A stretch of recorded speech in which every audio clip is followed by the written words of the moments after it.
Assalamualaikum warahmatullahi wabarakatuh. Salam sejahtera untuk kita semua. Perkenalkan, saya Muhammad Zikrullah Hanoho, dosen tetap program studi Magister Hukum Keluarga, Fakultas Agama Islam, Universitas Hasyim Asy'ari, Tebuireng, Jombang. Tujuan video ini dibuat untuk melengkapi persyaratan sertifikasi dosen tahun 2026 dalam bidang pengajaran. Pada kesempatan kali ini, izinkan saya untuk menyampaikan mata kuliah Legal and Contract Drafting Business Islam.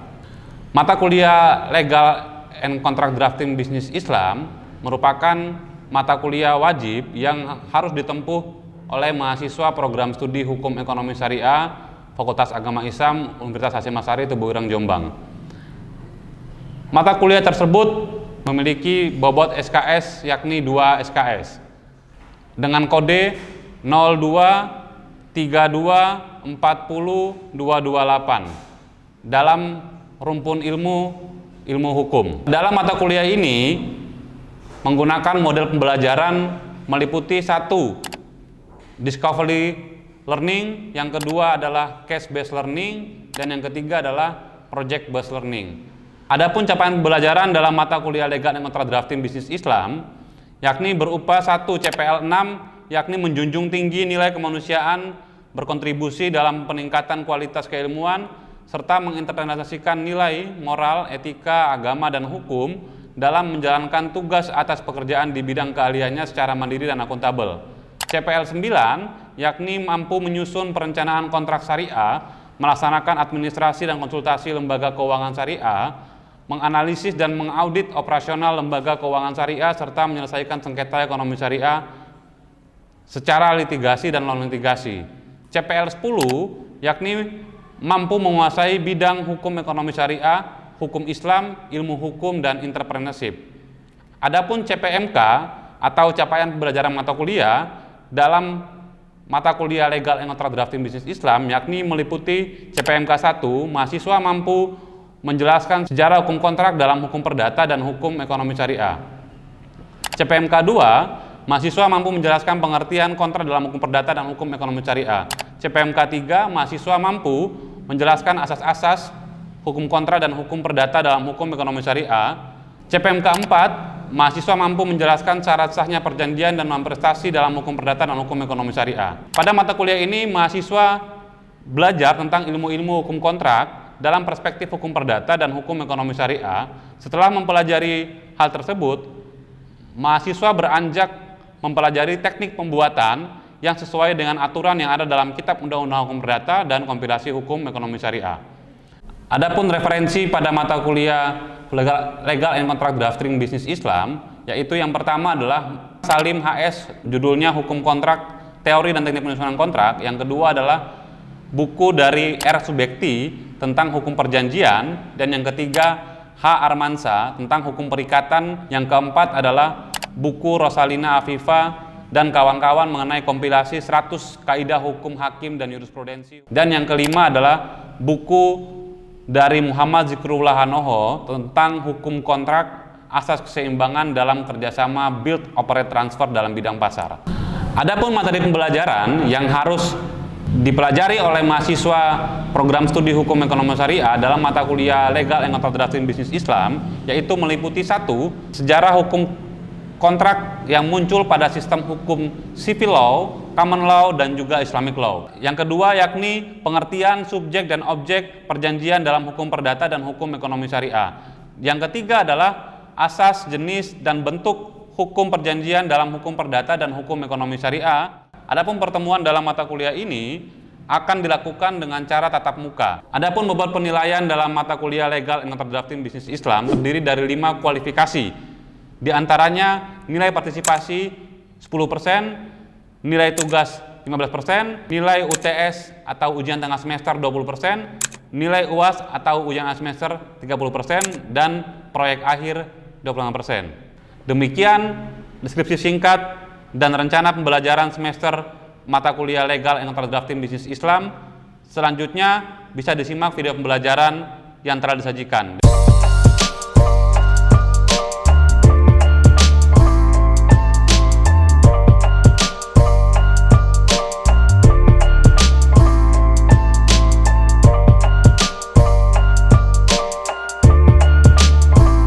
Assalamualaikum warahmatullahi wabarakatuh. Selamat pagi teman-teman semua. Pagi. Sehat semuanya? Sehat. Alhamdulillah. Oke, pagi hari ini kita akan lanjut pertemuan selanjutnya, yakni pertemuan ke-7 mengenai mata kuliah Legal and Contract Drafting Bisnis Islam.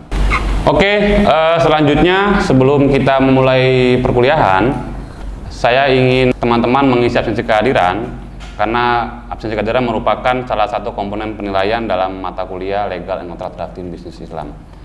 Nah, selanjutnya silakan dimulai absen dulu. Sudah semuanya? Sudah? Sudah. Ya. Oke, teman-teman, kita mulai untuk materinya. Teman-teman, sebelum kita memulai materi pertemuan ke-7 pada pagi hari ini, saya ingin ada 1-2 orang untuk mereview atau mengulas materi sebelumnya yang telah saya paparkan pada minggu kemarin. Silakan, adakah teman-teman yang ingin mengulas terlebih dahulu sebelum kita lanjut pada materi pada pagi hari ini? Saya, Pak. Iya, silakan, Mbak. Saya Junia, izin mengulas materi dari minggu kemarin, yakni kita membahas tentang asas-asas akad. Ada berapa asas akad, Mbak Junia? Ada 13. 13. Diatur di mana, pasal berapa? Diatur dalam pasal 21 kompilasi hukum ekonomi syariah. Boleh dijelaskan 3 mengenai asas yang telah diatur dalam pasal 21. Oke. Asas-asas akad yang diatur dalam pasal 21 KHIS, yakni yang pertama ada amanah atau menepati janji, yakni setiap akad wajib dilaksanakan oleh para pihak sesuai dengan kesepakatan yang telah ditetapkan atau yang disepakati oleh yang bersangkutan, dan pada saat yang sama terhindar dari cedera janji. Yang kedua ada ihtiyat atau kehati-hatian, yakni setiap akad dilakukan dengan pertimbangan yang matang dan dilakukan secara tepat dan cermat. Kemudian yang ketiga ada sebab yang halal, yakni tidak bertentangan dengan hukum, tidak dilarang oleh hukum, dan tidak haram. Oke, baik, terima kasih atas partisipasinya Mbak Junia. Oke, ada lagi yang mau mengulas pertemuan sebelumnya? Cukup, Pak. Oke, baik. Kalau tidak ada, kita langsung memulai materi pertemuan ke-7 pada pagi hari ini. Baik teman-teman, sesuai yang ada di RPS, bahwa materi pada pagi hari ini kita akan membicarakan topik mengenai syarat sah perjanjian dalam pasal 1320 Hukum Perdata. Teman-teman sekalian, kita bicara soal syarat sah perjanjian yang telah diatur dalam Hukum Perdata itu diatur 4 hal. Yang pertama berkaitan dengan kesepakatan mereka yang mengikatkan dirinya. Yang kedua adalah bicara soal kecakapan. Yang ketiga adalah suatu pokok hal tertentu. Dan yang keempat adalah sebab yang tidak dilarang atau diperbolehkan. Jadi keempat hal ini itu harus dipenuhi apabila teman-teman ingin membuat sebuah kontrak. Gitu. Jadi keempat ini harus dipenuhi di awal sebelum kita akan memulai sebuah kontrak atau kita akan membuat sebuah kontrak. Oke, kita masuk yang pertama, yaitu kesepakatan. Kesepakatan itu diatur dalam pasal 1320 ayat 1. Apa sih kesepakatan itu? Kesepakatan itu adalah persetujuan yang dibuat antara 2 orang atau lebih. Jadi misalnya seperti ini kira-kira. Si A dan B,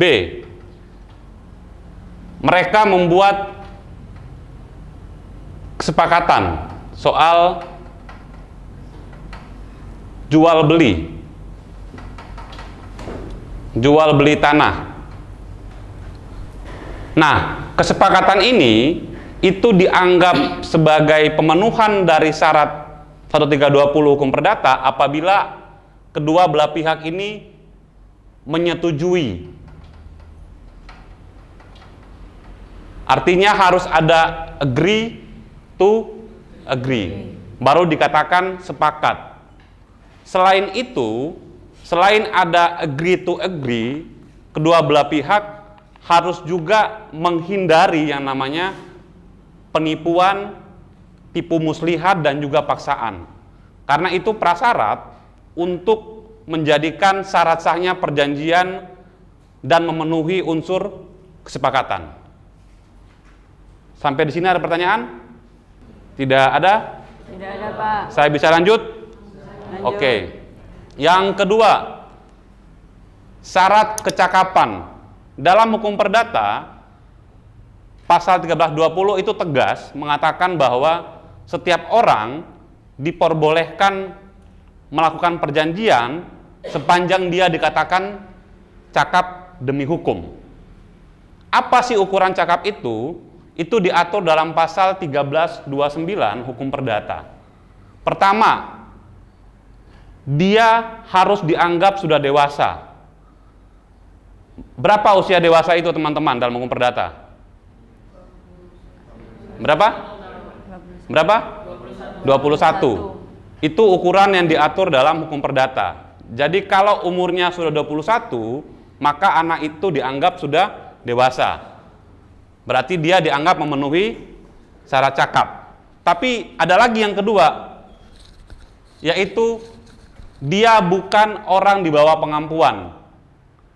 Misalnya nih, si Fadil, sekalipun dia sudah umur 21 tahun, tapi secara psikologi dia dijudge sebagai orang yang punya penyakit mental atau ODGJ, maka dia dianggap sebagai orang di bawah pengampuan.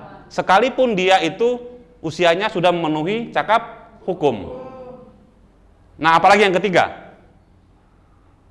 Nah, saya mau tanya nih, kalau perempuan yang sudah bersuami, itu apakah dianggap cakap hukum ataukah tidak? Ada yang bisa menanggapi? Saya, Pak. Ya, silakan. Mbak, siapa Mbak?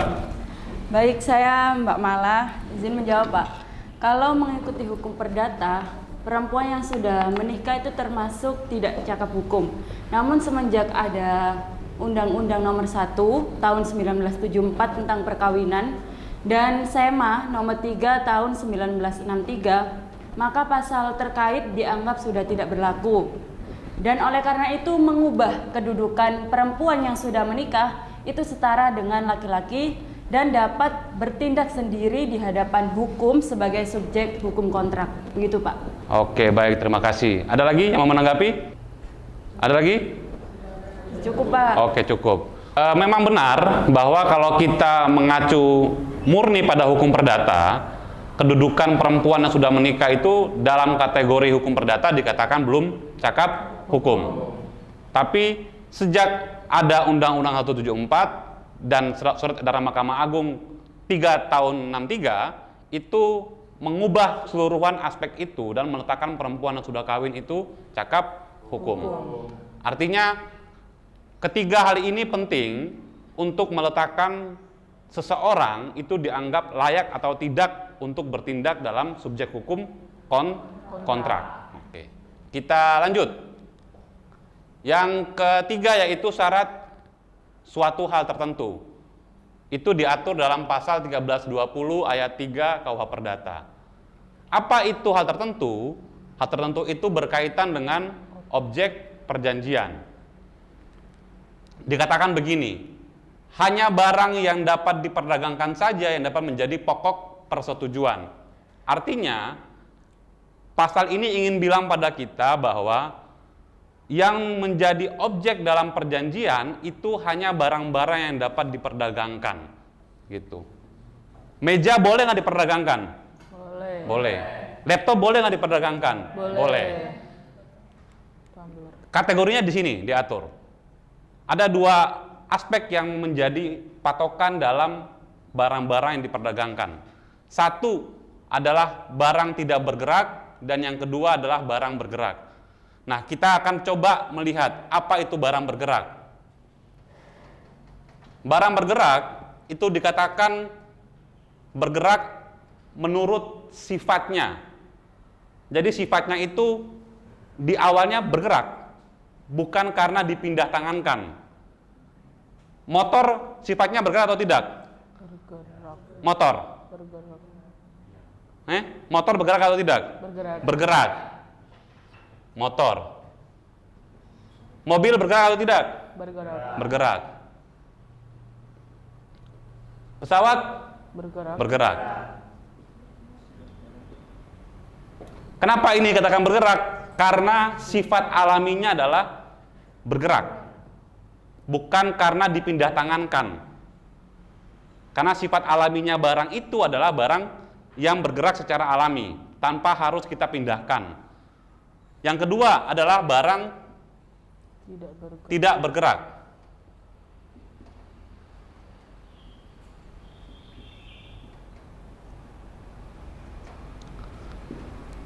Tanah sifat alaminya bisa pindah sendiri atau enggak? Nggak bisa. Enggak bisa. Rumah sifat alaminya gimana? Tidak bergerak. Tidak bergerak. Pohon sifat alaminya Tidak bergerak. tidak bergerak. Artinya kategori ini yang menjadi batasan apabila teman-teman akan meletakkan barang yang diperdagangkan sebagai objek dalam perjanjian. Karena itu penting, karena sangat dibatasi hanya pada barang-barang yang dapat diperdagangkan gitu. Yang ketiga adalah suatu persetujuan itu paling minim dia harus disebutkan jenisnya. Artinya mau jenisnya barang bergerak atau tidak bergerak. Itu penting. Boleh apa tidak kalau kemudian kita bikin objek perjanjian tapi kita tidak menyebutkan, misalnya nih, kita mau bikin jual beli saja dalam perjanjian tanpa ada objeknya, bisa apa tidak? Tidak bisa. Karena itu menjadi hal penting ketika kita bikin suatu perjanjian. Kalau kemudian hanya menyebut jual beli, itu dianggap tidak cukup. Karena dalam pasal 1313 mengatakan paling sekurang-kurangnya harus ditentukan jenisnya. Jenisnya itu apa? Apakah ini barang bergerak berupa mobil, motor, ataukah barang tidak bergerak berupa tanah atau rumah. Harus jelas. Jual belinya apa nih? Jual belinya rumah ataukah jual belinya motor? Harus ditentukan di awal. Sampai sini ada pertanyaan, teman-teman? Cukup, saya lanjut kalau begitu. Nah, yang terakhir adalah syarat sah perjanjian mengenai sebab yang tidak dilarang atau sebab yang diperbolehkan. Itu diatur dalam pasal 1320 ayat 4 hukum perdata. Apa sih sebab yang diperbolehkan itu? Yaitu sebab yang tidak melanggar ketentuan perundang-undangan. Misalnya, boleh nggak kita jual beli minuman keras? Boleh apa enggak? Kalau kita tunduk pada perundang-undangan, jual beli minuman keras itu tidak dilarang secara aturan sepanjang ada cukainya dan ada izinnya ketika dia akan melakukan jual beli. Tapi beda lagi dengan secara agama. Jadi kalau secara Islam, secara hukum ekonomi syariah, itu akan menjadi sebab yang dilarang. Karena secara Islam tidak memperbolehkan menjual barang-barang yang diharamkan secara Quran dan hadis. Seperti itu. Jadi seperti itu. Jadi yang menjadi batasan dalam sebab yang diperbolehkan adalah satu, dia harus sesuai dengan perundang-undangan. Yang kedua adalah dia harus sesuai dengan ketertiban umum, dan yang ketiga dia harus sesuai dengan aspek kesesuaian. Itu yang menjadi ukuran-ukuran ketika teman-teman akan membuat kontrak begitu. Nah, dari keempat aspek tadi itu memiliki dampak hukum, teman-teman. Yang pertama, satu, ketika kita bicara soal dampak hukum pertama, ada namanya dampak hukum syarat subjektif. Jadi ada dua hal yang kita harus ketahui. Satu, dampak hukum syarat subjektif dan dampak hukum syarat objektif. Apa itu dampak hukum syarat subjektif? Yaitu berkaitan dengan satu, kesepakatan, dan yang kedua adalah cakap. Sedangkan syarat objektif, satu berkaitan dengan suatu hal tertentu, dan yang kedua adalah berkaitan dengan sebab yang diperbolehkan.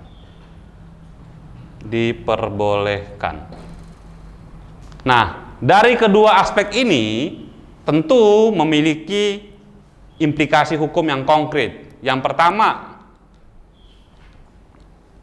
ketika teman-teman membuat kontrak dan tidak dipenuhinya syarat subjektif, maka dalam hukum perdata mengatakan apa implikasi hukumnya, yaitu kontrak itu dapat dibatalkan oleh hukum. Yang kedua, ketika tidak dipenuhinya syarat objektif, maka kontrak itu dapat dikatakan batal demi hukum. Apa itu batal demi hukum? Batal demi hukum itu artinya kontrak itu dianggap tidak pernah ada sebelumnya. Dianggap dimulai dari nol lagi, dari awal lagi, seperti itu. Itu yang menjadi implikasi dari hukum kontrak atau dampak dari hukum kontrak. Teman-teman ada pertanyaan sampai sini? Cukup? Oke, kalau tidak ada pertanyaan, setelah ini saya akan memberikan kuis ke teman-teman berupa analisis soal draft kontrak yang nantinya teman-teman harus menyesuaikan draft kontrak itu dengan syarat-syarat yang telah kita bahas tadi sebelumnya. Dan kemudian apakah draft kontrak itu dampak hukumnya apakah mengikat secara hukum, ataukah batal demi hukum, ataukah dapat dibatalkan oleh hukum. Nah, itu saya akan minta teman-teman untuk memberikan ulasan mengenai itu. Oke, selanjutnya saya akan mengirimkan tugas ini ke Google Classroom untuk dipelajari teman-teman. Saya akan ngasih waktu 10 menit untuk mengerjakan, dimulai dari sekarang. Ya, baik teman-teman. Sudah semuanya? Sudah, Pak. Ada yang mau mengulas kontrak tadi yang telah saya kirimkan ke Google Classroom? Saya, Pak, saya mau coba untuk mengulas draft kontraknya. Oke, silakan Mbak. Siapa namanya Mbak? Saya JJ. Mbak JJ. Oke, silakan maju ke depan. Oke, baik. Di sini saya akan mencoba untuk mereview draft kontrak yang sudah dikirimkan oleh Pak dosen di Google Classroom, ya. Apakah kontrak tersebut sudah sesuai dengan syarat sah kontrak di pasal 1320 KUH Perdata tadi ataukah belum? Ya, yang tadi sudah dibahas oleh Pak dosen yaitu terkait dengan syarat sah kontrak itu ada 4, yaitu yang pertama kesepakatan. Apakah di dalam kontrak tersebut sudah ada kesepakatan antara kedua belah pihak yang berkontrak, apakah belum gitu. Nah, kalau saya lihat di situ kedua belah pihak itu yang berkontrak sudah saling sepakat tanpa ada unsur kekhilafan, penipuan maupun paksaan. Dibuktikan dengan apa? Dibuktikan dengan dari kedua belah pihak itu dengan sukarela memberikan identitas resminya untuk dipaparkan di dalam kontrak atau dimasukkan ke dalam draft kontrak seperti itu. Lalu yang kedua yaitu terkait dengan kecakapan. Dalam KUH Perdata dikatakan cakap seseorang apabila berusia minimal 21 tahun. Nah, di sini pihak pertama itu yaitu Siswanto itu masih berusia 15 tahun. Yang mana menurut Perdata berarti Siswanto itu belum memenuhi unsur cakap di sini. Akibat dari syarat sah kontrak yang ayat 2 yaitu cakap itu kan tidak memenuhi unsur kan tadi di draft kontrak tersebut. Artinya kontrak ini akan akibat hukumnya itu bisa dibatalkan oleh hukum karena melanggar syarat subjektif syarat sah perjanjian. Baik, itu yang bisa saya paparkan. Barangkali teman-teman ada yang mau menanggapi? Saya, Mbak. Saya ingin menanggapi apa yang telah sampaikan tadi. Tadi Mbak JJ kan menjelaskan bahwasanya dua belah pihak itu tadi itu tidak cakap hukum. Alasannya karena tadi Mbak JJ menjelaskan bahwa Pak Siswanto itu masih berusia 15 tahun, sedangkan di hukum perdata itu berusia 21 tahun. Terus yang kedua di Mbak Arini itu sudah mencapai di atas 21 tahun tapi berstatus kawin. Nah, akan tetapi Mbak JJ lupa bahwa di pasal 330 di hukum perdata itu dijelaskan bahwasanya seseorang yang sudah berusia 21 tahun itu sudah dianggap cakap hukum, dan meskipun dia itu belum berusia 21 tahun tapi sudah berstatus kawin, itu sudah bisa dianggap cakap hukum. Jadi dalam hal ini Pak Siswanto meskipun belum berusia 21 tahun tapi dia sudah kawin, jadi dianggap cakap hukum. Dan yang kedua, pihak kedua Mbak Arini, tadi kan sudah dijelaskan oleh Mbak Mala tadi bahwasanya memang di hukum perdata itu perempuan yang meskipun sudah berusia di atas 21 tahun tapi sudah berstatus kawin itu belum dianggap cakap hukum, tapi lahirnya Undang-Undang Nomor 1 Tahun 74 dan Surat Edaran Mahkamah Konstitusi, Surat Edaran Mahkamah Agung Nomor 3 1963 itu menjelaskan bahwasanya perempuan itu sudah setara dengan laki-laki. Artinya di di KUHP Perdata itu sudah tidak berlaku lagi atas lahirnya undang-undang yang baru. Jadi anggapan Mbak JJ bahwa kontrak ini dapat dibatalkan oleh hukum itu salah. Berarti kontrak ini tetap mengikat. Baik Mas Ubed, atas koreksinya saya mohon maaf tadi sempat terlewat ya dari apa yang sudah dijelaskan oleh Mbak Mala tadi. Jadi berarti draft kontrak ini sudah sesuai dengan syarat sah perjanjian di pasal 1320 KUH Perdata berarti ya. Saya kembalikan ke Pak dosen. Baik teman-teman, jika tidak ada pertanyaan lagi, kita cukupkan perkuliahan pertemuan ke-7 pada pagi hari ini. Bisa? Oke, baik teman-teman sekalian, terima kasih banyak atas partisipasinya, atas kontribusinya pada pagi hari ini. Semoga apa yang disampaikan didapatkan pada mata kuliah pagi hari ini menjadi keberkahan bagi kita semua. Saya mohon maaf jika ada kekurangan atau salah kata.